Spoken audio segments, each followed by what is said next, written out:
Salam. Topik kita hari ini, love or brothers. 1 John chapter 4 verses 7. Kasihilah saudara-saudara kita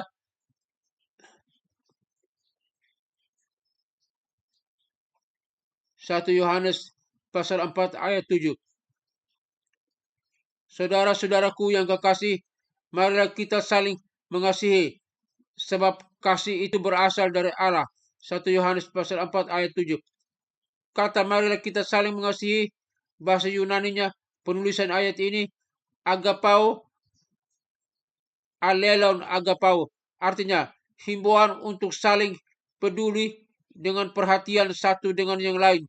Sedangkan kata kasih itu berasal dari Allah, bahasa Yunaninya penulisan ayat ini agape ektheos, artinya satu sesuai dengan kehendak Allah atau dua menurut perjanjian Allah. Jadi kata marilah kita saling mengasihi, sebab kasih itu berasal dari Allah, artinya perhatian kepada sesama kita itu adalah kehendak atau perintah Tuhan, bukan manusia. Karena itu kita harus taat. Karena itu perintah Tuhan, kita harus taat, harus melakukannya. Jadi kita harus memperhatikan satu dengan yang lain, atau saling mengasihi satu dengan yang lain. Taat akan perintah Tuhan, ketetapan Tuhan, atau kehendak Tuhan.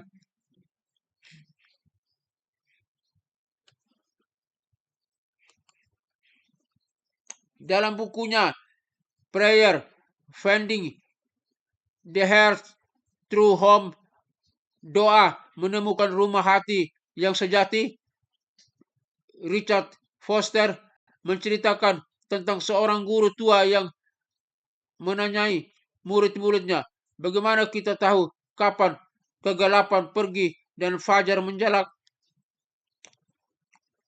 Ketika kita dapat melihat sebuah pohon dan tahu bahwa itu adalah pohon pinus, bukan pohon cemara, jawab seorang murid. Ketika kita dapat melihat seekor binatang dan tahu bahwa itu adalah rubah, bukan seekor serigala, jawab yang lain. Murid yang lain. Salah, kata guru itu. Karena bingung, para murid itu menanyakan jawabannya.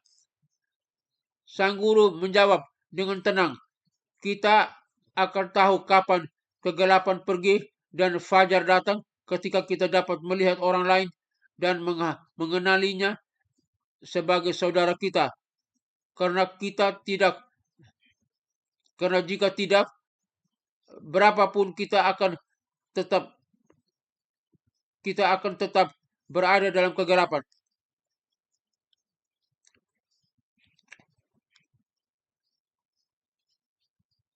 Adakah kita menanggapi dengan serius kata-kata Yohanes? Kita tahu bahwa kita sudah berpindah dari dalam maut ke dalam hidup, yaitu karena kita mengasihi saudara kita, 1 Yohanes 3 ayat 14, atau masihkah kita menyimpan kemarahan atau kebencian kepada sesama orang Kristen?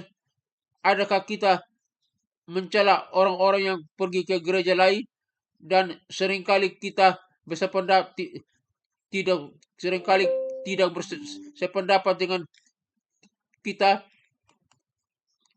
akan berbagai hal? Bagaimana dengan orang Kristen dari bangsa lain? Adakah kita mengasihi mereka tidak hanya dari kejauhan, tetapi juga secara dekat dan pribadi? Jika kasih merupakan ciri orang percaya, orang Kristen, adakah orang lain akan mendapati ciri tersebut dan mengenali kita sebagai milik Kristus? Setiap kebaikan dilakukan kepada orang lain seperti kebaikan dilakukan kepada Allah. Kasih seperti Kristus untuk semua saudaraku, demikian juga kasih itu memperhatikan saya. Every good done to others is like good done to God. Christ-like love for all my brothers and sisters to also cherish for me. Orang yang memiliki hati untuk Allah juga memiliki hati untuk orang lain. Orang yang memiliki hati untuk Allah juga memiliki hati untuk orang lain. Oleh karena itu baru kita perhatikanlah satu dengan yang lain. Mengasihilah satu dengan yang lain. Terima kasih. Salam dan doa Tuhan Pendeta Dr. John Virgil Martin Mila MTH. Haleluya, haleluya, haleluya. Amin.